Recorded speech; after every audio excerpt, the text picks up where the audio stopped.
Hey everybody, I'm sitting here with Darin Wright, a softball coach from New Mexico who has been all over the world with us. Darin, how you doing today? I'm doing great. It's a good day. Well, terrific. I guess if you could let everybody know, where have you been overseas with America's team? My first trip was to Italy, and then we went to Australia following that, and then the third time I went to the Dominican Republic, and in the process of forming two or three more teams to go to the Dominican Republic at the moment. Yep, awesome. So you're going to the Dominican, and I know you and I have spoke at length about, how the Dominican really impacted you and your kids.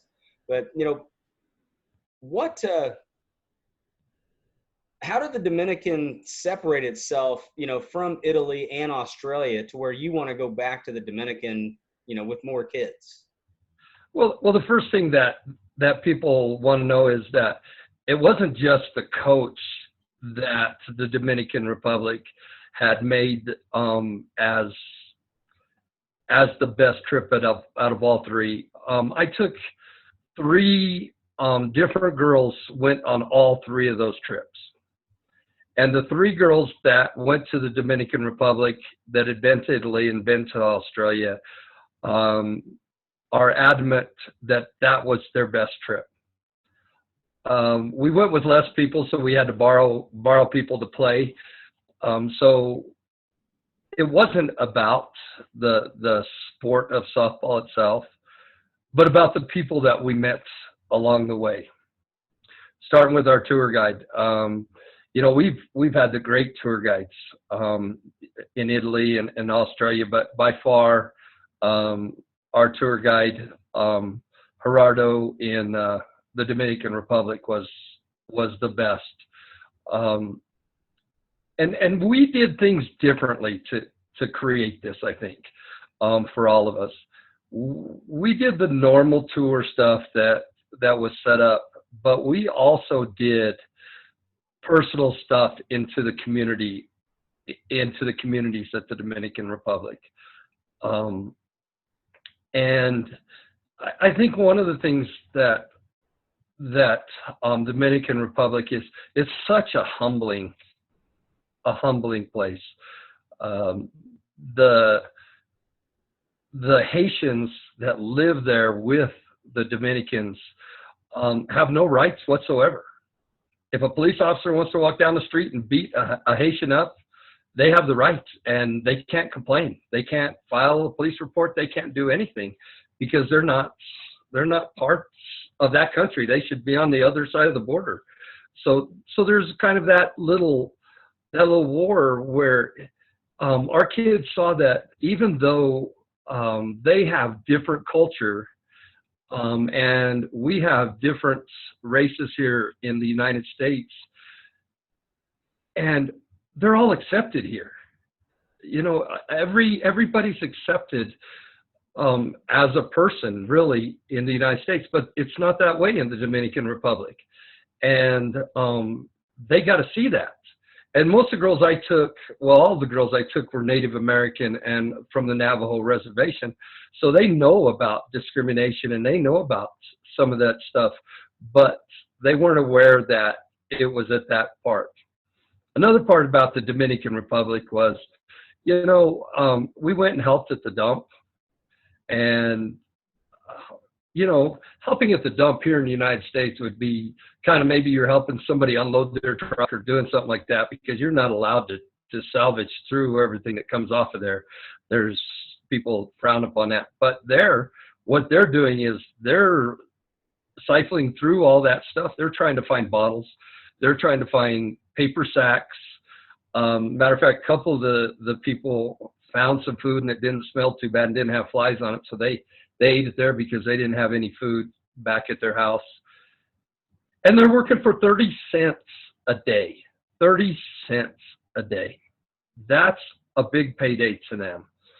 And I think one of the heartbreaking things that we saw was that we were helping a gentleman separate bottles, and he accidentally put a bottle. I think he was separating all the Corona bottles into a pile, and one of the seller or buyers came up to get it, and he had a brown bottle in there that wasn't Corona, and he broke every one of those bottles that person had gone through and salvaged for his daily pay. So that's how they lived. We went into the community, one of the communities, and we took rice, and we took beans, and we took orange soda because that was the preference of that village. We also took, I believe it was 50 pounds of popcorn. We set up a movie screen and a movie to watch with them, and then it got dark and we had to leave. So we didn't get to watch the movie with them because our projector was a little late getting there, but they got to enjoy that on us. Mm-hmm. And then, going down to the markets, the people in the markets were so friendly. Of course, it's like any other market. They're trying to get you to buy their stuff. And in honesty, if you just walk in and buy the price that they're asking for, they really don't want you there. They want you to barter. They want you to bargain with them. They want all that, and that made it fun. The other thing that was really enjoyable, and in all the stops that we've gone, we don't just eat our lunch on the main tourist spot. We go into the city. We go into the spots that the locals would eat. And out of all the places, we pull up to this stand that's on the side of the road, and we get out, and there's 11 of us. We ate for $20, and we're full. I mean, and you go to the tourist spot and you're paying $20 for a meal. So we do all that stuff, and just the friendships. When the hurricane hit, the coach that we played in the last stop, when we were in Socia, he sent us a text and said, "Hey, look, all of our equipment was lost." So we sent him softball equipment, some uniforms. So those are some of the things, but the friendships that the kids made with the other kids, after the games, you get to go and you eat with families, and you eat with the other players, and you get to know that, I think sometimes us as people from the United States, and I hate to say this, but we really think that other people in the world don't really matter. And until you actually, I'd say we put on their shoes. We did exactly what they did. They had to loan us players. We have to learn how to communicate, how to coexist in one there's and not just on the softball field, but also in the community, because there's not a lot that don't know English, because that's how they make their living, is from us going over there. So they do know English, but there's some that don't, and you have to learn to communicate to that, especially in the softball community. We had a rain out one day, and then so instead of going to play softball, we went to a dance. The best dancer there was a 78-year-old woman, and we got to know her and all that stuff. So, and is there some of that stuff in the other places? Sure there is, but it's not the same. Let me give you an example of the first hotel in the middle of in Santiago. We pull up, And there's a gentleman there, and he helps us off with all of our baggage. He takes it up into the thing. Bellboy comes out, and just figured that this is another bellboy, and he tells the bellboy he's got it. Took all of our luggage into the place, separated it by the families if they wanted, got it all ready to go up the elevator. He didn't go up the elevator, but he put the bags in the elevator for everybody. And when we come down to get on the buses to go to the softball stuff, he loaded the buses. He put the stuff in the right places. And we tipped him. And on the last day, as we're walking out, the bellboy asked us, "Is that guy bothering you?" I said, "Oh, no, he's been the best employee you guys have." He wasn't employed by them. He just knew that we needed help, and he was hoping, he never asked, he was hoping that he would get tips so that he would make some money during that time. That's different. If we had somebody here in the United States or in Italy or in Australia and they helped us and we didn't tip them, they would tell us, "Hey, you need to tip us." There, he just did it hoping that it would happen. So those are pretty much some of the things about the Dominican Republic that is a little different from the other places. So can you touch on, a lot of people that haven't been down there, they think about the Dominican as a third world country and it being unsafe. Can you talk about the security, going down there with the girls and, just the safety in general? Oh, you know what? I was less threatened in the Dominican Republic than I was in Italy. Just number one, ACIS is going to make sure that your security is their number one priority. And if there's a problem, you've got a phone number and they're there. And the difference between in Italy and in Australia, that the representative was a little farther away. In the Dominican Republic, there was a situation that occurred. It wasn't anything that we had called on. The tour guide saw something that he didn't like, and he called, and that person was there within 10 minutes to make sure. And I think it had to do with a room that wasn't correct. And so he got there and he made sure that the hotel got it correct. And so there's people there to make sure that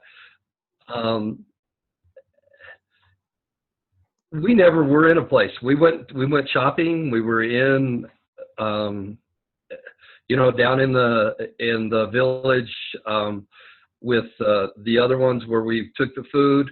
We went deep sea fishing, and we're with a whole different group. That was something that we went ahead and planned on our own. But when we made that plan, ACIS made the phone calls, talked to other people because they had the connections and found us a safe place to be. But there was no security problems. There was nobody that came up to us that wasn't supposed to. There was nothing in the Dominican Republic. I feel safe. I'm taking a group of 10-year-olds next year, and I feel safe taking 10-year-olds. I'm not sure I feel safe going to a lot of other places, but the Dominican Republic, it may be, as people think, a third world country, but things are clean. It's not like being in Mexico. A lot of things are dirty in Mexico, the hotels, the streets and everything. Not in the Dominican Republic. They pick it up. If you throw your trash on the ground, there's somebody other than police there to tell you to pick it up and put it in receptacles. They're respectful. I don't have any problem with the Dominican Republic and the security of ACIS or anything else. Yep, and that goes back to just the Dominican culture. They're just a great, friendly people. Yeah, absolutely. Absolutely. They take you in with open arms. We went to, we ate in the, at the shopping market there down on the beach. And the lady took one of our students, one of our athletes in to help cook because she wanted to learn how to do it. So they took her in there and showed her how to cook a whole fish and how to cut it and how to do all that. So, you know, you don't get that at a lot of other places. That's awesome. So, well, I guess what would you tell a parent that is thinking about letting their child go to the Dominican Republic? Let them go. Let them experience something that they will come back and be humbled and want to volunteer for others. Matter of fact, the three that have gone on all three trips, I told them we were going back to the Dominican Republic. They're all three going back with us again, just because they loved it and they like to travel with this organization. So that says something. I'll be on 4 trips. I have 3 kids that are going to be on all 4 of those. So they must be learning something. It's a learning experience that they can't get at home. No matter, they can't read it in a book. They have to go experience it. And again, ACIS will make sure that it's good. America's team is going to make sure that your child's taken care of. Sometimes we have to let our kids experience without us too. If you can't go, you know, they'll be safe. They'll come home. Well, awesome, man. Well, hey, I guess, do you have any last words? Or, I mean, I think you wrapped it up beautifully, but I don't want to cut you off if you have any last words for, you know, any of the families. No, you know, the world is a great place. And to respect where we live, we need to experience where other people live, you know. So I'll leave you with that. And again, America's team and ACIS, 2 great organizations that really care about your child. A lot of people say they do, but these 2 organizations actually care about your child, not just about themselves.